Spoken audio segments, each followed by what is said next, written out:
এই নির্বাচনে যদি বিএনপি ছাড়া অন্য কারো হাতে ক্ষমতা যেত, বাংলাদেশে গৃহযুদ্ধ শুরু হতো, বাংলাদেশ স্বাধীনতা সার্বভৌমত্ব হুমকির মধ্যে পড়তো। বাংলাদেশের জিওপলিটিক্সের জায়গা থেকে বিএনপি ছাড়া অল্টারনেটিভ এখনো নাই, সামনে তৈরি হয় কিনা আমি জানি না। দুর্ভাগ্য যে প্রায় 2 দশক পর পর কিংবা 18-20 বছরের মাথায় মাথায় একটা আন্দোলন করা লাগে, মানুষকে জীবন দেয়া লাগে, রক্ত দেয়া লাগে, আর মানুষ বারবার প্রতারিত হয়। 24-এর গণ অভ্যুত্থানের পরবর্তীতে যেভাবে রাষ্ট্র পুনর্গঠনের আমরা একটা সুযোগ পেয়েছিলাম, জাতি বিনির্মাণের আমরা একটা সুযোগ পেয়েছিলাম, সেটি আমরা হারিয়েছি।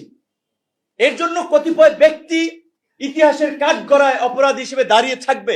কারা জুলাই গণ অভ্যুত্থানের মধ্যে দিয়ে সমগ্র জাতির মধ্যে যে একটা ঐক্য তৈরি হয়েছিল, নতুন বাংলাদেশ বিনির্মাণের যে একটা স্পিরিট তৈরি হয়েছিল, কোন কালপ্রিটটা, কোন মীর জাফরেরা সেটি নষ্ট করেছে?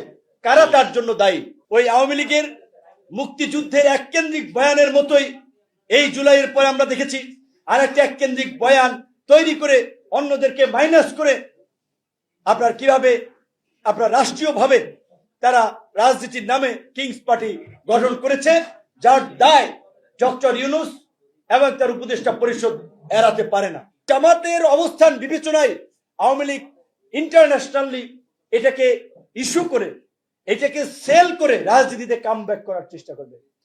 আমরা দেশে থেকে জীবন দিয়ে হাত ভেঙে পা ভেঙে রাজনীতি করি, আর তারা ভিন দেশে নিরাপদে থেকে আপনার রিফিউজি স্ট্যাটাসে মাসে মাসে ভাতা নিয়ে তারা এখানে আপনার অমুকের চরিত্রের সার্টিফাই করবে, অমুকে গণতন্ত্রের দেশপ্রেমিক, অমুকে ভালো মানুষ, অমুকে দালাল, অমুকেতেই।